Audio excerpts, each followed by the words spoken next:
दूध की क्रांति दी, व्हाइट रेवोल्यूशन किया और आपकी मेहनत ने मट्टी को सोना में बदल दिया। पूरा देश दिल से आपको धन्यवाद करता है।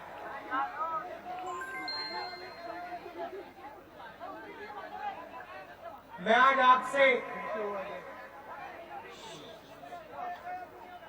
डिमोनेटाइजेशन के बारे में थोड़ी बात करना चाहता हूं। ये जो नरेंद्र मोदी जी ने स्वयं निर्णय लिया, इसके पीछे सोच क्या थी, लक्ष्य क्या था और इस डिसीजन का असर क्या हुआ, किन लोगों पर हुआ, वो मैं आपसे यहां कहना चाहता हूं। सबसे पहले कांग्रेस पार्टी हिंदुस्तान से भ्रष्टाचार को हटाना चाहती और मैं यहां स्टेज से कहना चाहता हूं कि नरेंद्र मोदी जी की सरकार ने अगर भ्रष्टाचार के खिलाफ कोई भी कदम उठाया, छोटा कदम या बड़ा कदम, कांग्रेस पार्टी उनका पूरा 100% समर्थन करेगी।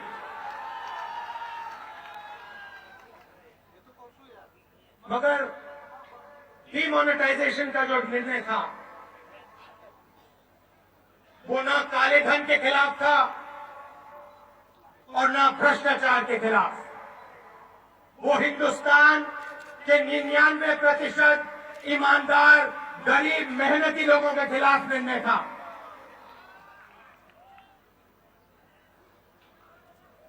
ढाई साल से नरेंद्र मोदी जी की सरकार हिंदुस्तान में है और उससे पहले नरेंद्र मोदी जी गुजरात के चीफ मिनिस्टर थे। 2.5 साल में उन्होंने हिंदुस्तान के गरीब लोगों पर, कमजोर लोगों पर, मिडिल क्लास के लोगों पर आक्रमण किया। हिंदुस्तान के किसानों ने उनसे सिर्फ 3 चीजें मांगी थी: कर्जा माफ, बिजली बिल हाफ और अनाज के लिए, सब्जी के लिए सही दाम। 2.5 साल से मांग रहे हैं।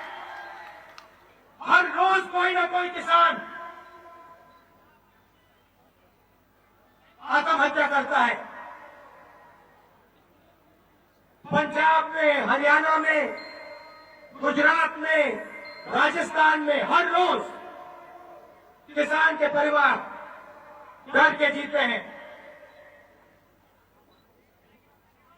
किसानों के बच्चे डरते हैं कि वो दिन ना आए कि मेरे पिता आत्महत्या करें।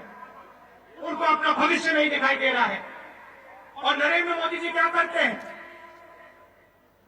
जो किसानों ने मांगा वो नहीं दिया और उल्टा किसान की जमीन छीनने की कोशिश करते हैं। हम जमीन अधिग्रहण बिल लाए, नया बिल लाए किसान की रक्षा करने के लिए और 3 बार नरेंद्र मोदी जी ने स्वयं उस बिल को खत्म करने की कोशिश की, ऑर्डिनेंस के माध्यम से, छुपकर। ये हमारे आदिवासी भाई आए हैं।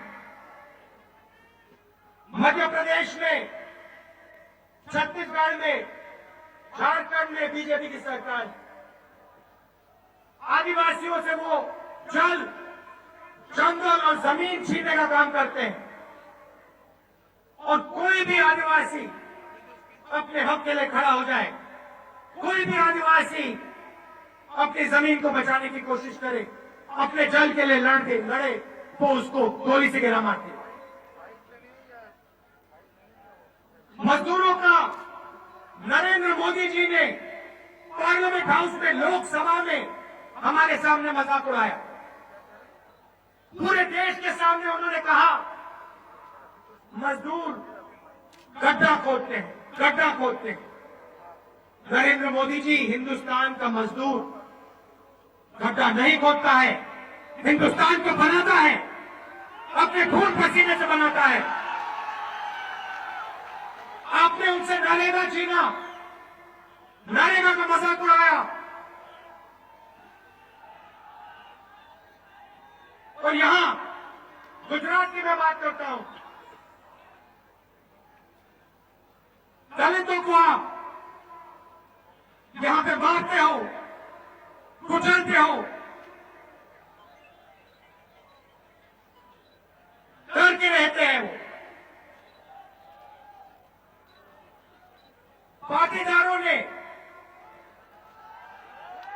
पाटीदारों ने शांति से, भाईचारे से अपना आंदोलन किया। उन्होंने हिंसा किसी से नहीं की, शांति से उन्होंने अपना आंदोलन किया। और आपने उनकी महिलाओं को और उनके बच्चों को मारा। आपकी सरकार ने उनकी पिटाई की, लाठियों से उनको मारा, गोलियों से उनको मारा। ये नरेंद्र मोदी जी की सरकार की सच्चाई है। किसकी सरकार आपने चलाई? चुने हुए लोगों की सरकार आपने गुजरात में चलाई, और दिल्ली में भी आप चुने हुए 15-20 लोगों की सरकार चलाते हो। देश को आपने दो भागों में बांटने का काम किया है। एक तरफ 1% अमीर लोग और दूसरी तरफ 99% हिंदुस्तान की जनता, ईमानदार लोग, किसान, मजदूर, छोटे दुकानदार, मिडिल क्लास के लोग। पिछले 2.5 साल में नरेंद्र मोदी जी की पॉलिसीज ने हिंदुस्तान के 1% अमीर लोगों को हिंदुस्तान का 60% धन पकड़ा दिया है। ये मेरा आंकड़ा नहीं है, ये नरेंद्र मोदी जी की सरकार का आंकड़ा है। 1% अमीर लोगों को हिंदुस्तान का 60% धन नरेंद्र मोदी जी की पॉलिसीज ने पकड़ा दिया है। उससे भी आगे जाना चाहता हूं। 50 परिवारों को हिंदुस्तान के धन का सबसे बड़ा भाग नरेंद्र मोदी जी ने दिलवाया है। ये कौन लोग हैं? ये वही लोग हैं जो नरेंद्र मोदी जी के साथ जहाज में ऑस्ट्रेलिया जाते हैं, जहाज में अमेरिका जाते हैं, चीन जाते हैं। नरेंद्र मोदी जी काला धन हिंदुस्तान के 99% ईमानदार लोगों के पास नहीं है। काला धन इन 50 परिवारों के पास है। काला धन हिंदुस्तान के 1% अमीर लोगों के पास है।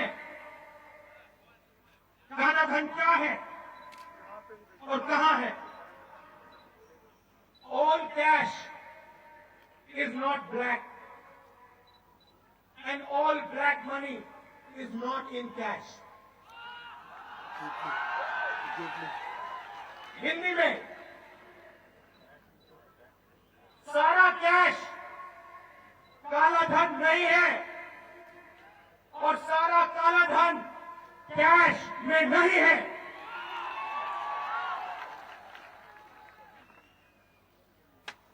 फिर से एनडीए की सरकार का आंकड़ा सिर्फ 6% काला धन कैश में है। सिर्फ 6% काला धन कैश में है। 94% काला धन रियल एस्टेट में है, सोने में है, हीरो में है और विदेशी बैंक अकाउंटों में है।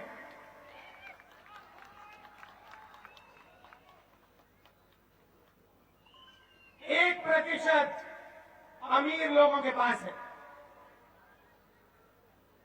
ये बात नरेंद्र मोदी जी को बहुत अच्छी तरह मालूम है। आप मुझसे पूछोगे कैसे मालूम, मैं आपको बताता हूं। चुनाव से पहले 2014 में नरेंद्र मोदी जी ने बहुत भाषण दिए। हर भाषण में उन्होंने कहा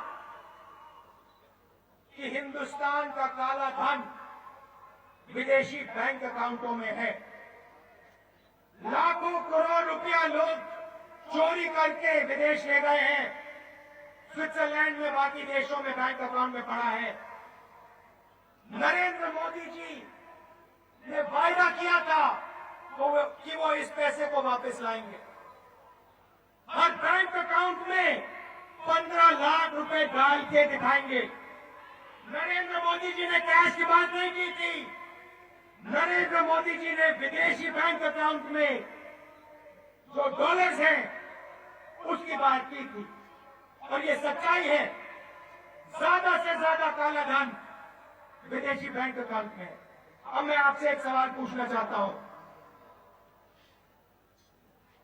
यहां कितने लोगों को अपने बैंक अकाउंट में नरेंद्र मोदी जी ने 15 लाख रुपए दिलवाए? यहां कोई एक व्यक्ति है जो कह सकता है नरेंद्र मोदी जी ने मुझे काला धन दिलवाया, बैंक अकाउंट में 15 लाख रुपए दिलवाए? एक व्यक्ति नहीं है। दूसरा सवाल, आपने माल्या और मोदी का नाम सुना है? ललित मोदी का। वो हिंदुस्तान में है, लंदन में। वो यहां क्यों नहीं आए वापस? तीसरा सवाल, नरेंद्र मोदी जी, स्विट्जरलैंड की सरकार ने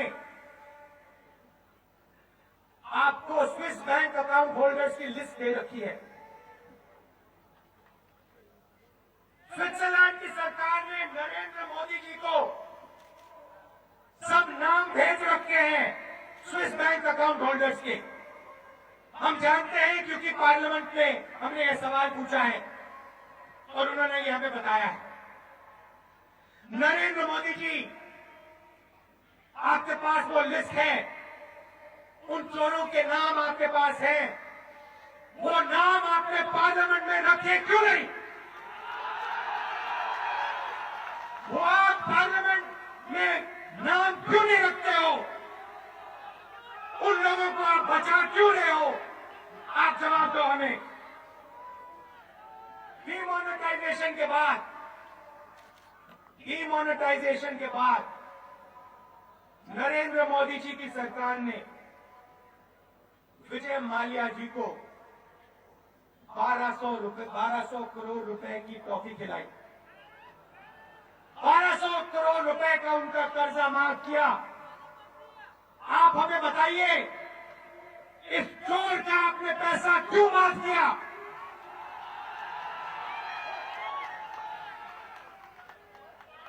लोग सवाल पूछने लगे।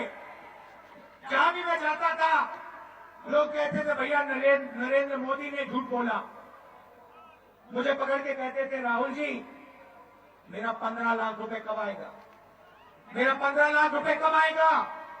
नरेंद्र मोदी जी ने झूठ बोला, पूरे हिंदुस्तान का बेवकूफ बना दिया।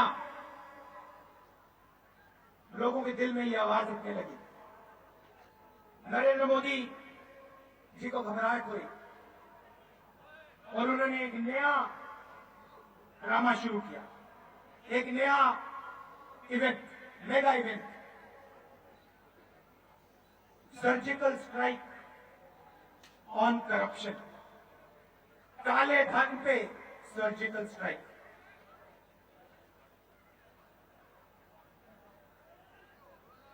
सिर्फ 6% काले धन पे। पता नहीं क्या कारण था। मगर मोदी जी ने अपना निशाना 94% काले धन पे नहीं लगाया। पता नहीं क्या कारण था, 6% काले धन पे निशाना लगाया। नरेंद्र मोदी जी ने 1% हिंदुस्तान के अमीर लोगों पर निशाना नहीं लगाया, 99% हिंदुस्तान के ईमानदार लोगों पर निशाना लगाया। नरेंद्र मोदी जी ने अपना निशाना उन 50 परिवारों पर नहीं लगाया। नरेंद्र मोदी जी ने अपने भ्रष्टाचार की लड़ाई हिंदुस्तान के किसान, हिंदुस्तान के मजदूर, हिंदुस्तान के छोटे दुकानदार, हिंदुस्तान के मिडिल क्लास के लोगों पर करी। दूसरे महायुद्ध में बम गिराने का एक नया तरीका निकाला गया, इसे फायर बॉम्बिंग कहा जाता था। 300-400 जहाज ऊपर से आते थे, आग वाले बम लेकर आते थे और 20-25 मिनट में बम गिरा देते थे ऊपर से। शहर का शहर मिनटों में जल जाता था, खत्म हो जाता था। रोटरडैम को, टोक्यो को, ड्रेसडेन को ऐसे जलाया। 8 बजे रात को होती थी फायर बॉम्बिंग, 8 बजे रात को। टोक्यो की फायर बॉम्बिंग में हिरोशिमा से ज्यादा लोग मारे गए थे। जो काम एटम बम नहीं कर पाया, वो काम फायर बॉम्बिंग ने टोक्यो में कर दिखाया था। नरेंद्र मोदी जी, आपने ये सर्जिकल स्ट्राइक नहीं किया, आपने हिंदुस्तान के गरीब लोगों पर, कमजोर लोगों पर फायर बॉम्बिंग की है। फायर बॉम्बिंग, आग की बॉम्बिंग। और चोट किसको लगी? ये जो हमारी महिलाएं बैठी हैं, इन्होंने जो पैसा बचाया था अपने बच्चों के लिए, अपने भविष्य के लिए, उस पैसे को आपने जलाया नरेंद्र मोदी जी। इनके पैसे को आपने जलाया, इनके भविष्य को आपने जलाया। किसान जब बीज खरीदता है, जब खाद खरीदता है, वो चेकबुक से नहीं खरीदता है, वो कैश से खरीदता है, कैश से। आपने उसके हाथ से उसके पसीने का पैसा खींचा और उसको जलाया।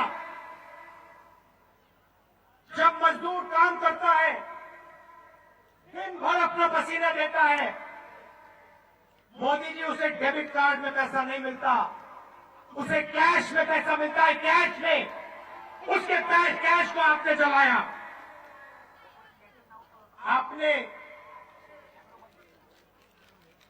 विकास की बात की, रोजगार देने की बात की। आपने कहा था नरेंद्र मोदी जी आएंगे तो पूरे देश को साल में 2 करोड़ रोजगार दिलवा के दिखाएंगे। हमने पार्लियामेंट में पूछा और आपने बताया, एनडीए के मंत्री ने बताया कि 7 साल में सबसे ज्यादा बेरोजगारी हिंदुस्तान में आज है। आज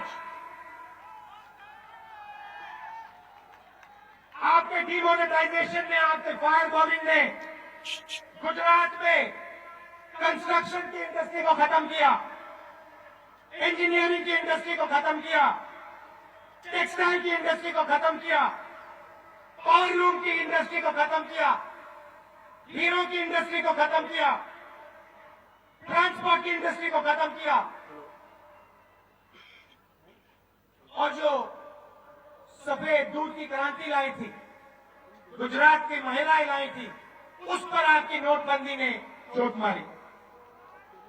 मोदी जी, आप यहां आए थे, आप यहां आए थे और आपने भाषण किया और आपने कहा कि गेनाभाई पटेल जी ने इतने बड़े बड़े अनार पैदा किए, मोदी जी, नोटबंदी से पहले देनाभाई पटेल जी की अनार 120 रुपए प्रति किलो में बिकते थे। आपकी फायर बॉम्बिंग के बाद 35 रुपए किलो बिक रहे हैं, 35 रुपए किलो।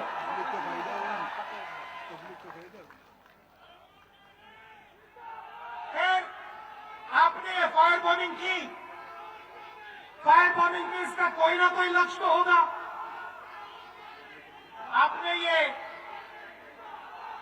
आपने जो किया इसके पीछे कोई सोच होगी। मैं आपको यहां इस मीटिंग में फायर बॉम्बिंग के पीछे सोच के बारे में बताना चाहता हूं।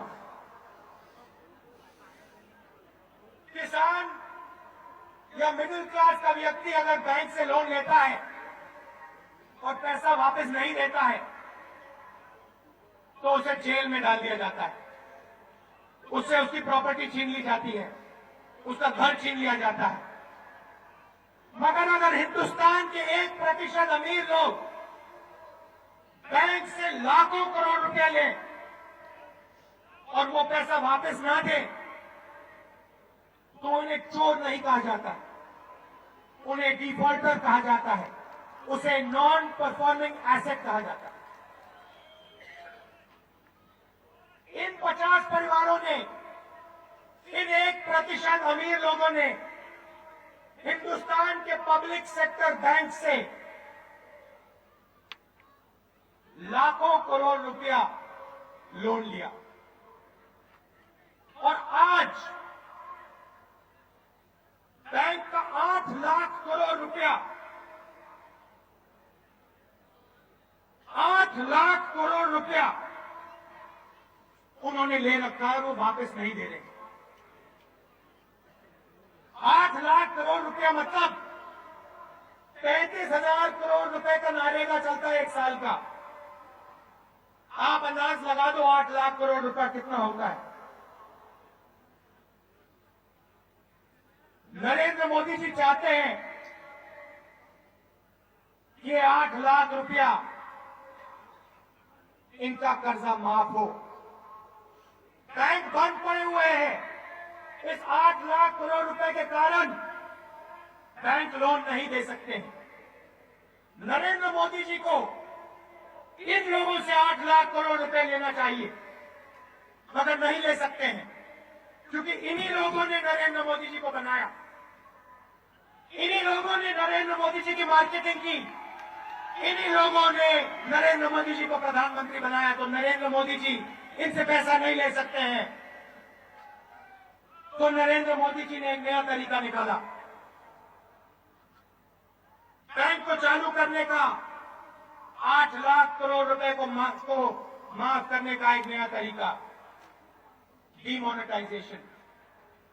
गरीबों से उनका पैसा लो और उस पैसे को बैंक में फंसाओ, 6-7 महीने उस पैसे को बैंक में फंसाओ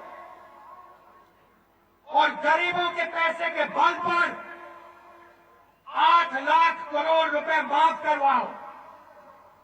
ये है नोटबंदी का सच्चा लक्ष्य। अब आप कहोगे इसका सबूत दो, मैं आपको देता हूं। किसान ने नरेंद्र मोदी जी से कर्जा माफ करने की मांग करी, हमने 70,000 करोड़ रुपया माफ किया था। एक महीना मैंने यूपी में दौरा किया किसानों के लिए। नरेंद्र मोदी जी ने उनका कर्जा माफ नहीं किया, मगर पिछले 2.5 सालों में नरेंद्र मोदी जी ने 15 उद्योगपतियों का 1,40,000 करोड़ रुपया माफ किया है, कर्जा माफ किया। डिमोनेटाइजेशन का लक्ष्य गरीबों से पैसा खींचो, अमीरों को सींचो। 99% ईमानदार लोगों से पैसा खींचो प्रतिशत अमीर लोगों को, 50 परिवारों को सींचो, ये है लक्ष्य नोटबंदी का।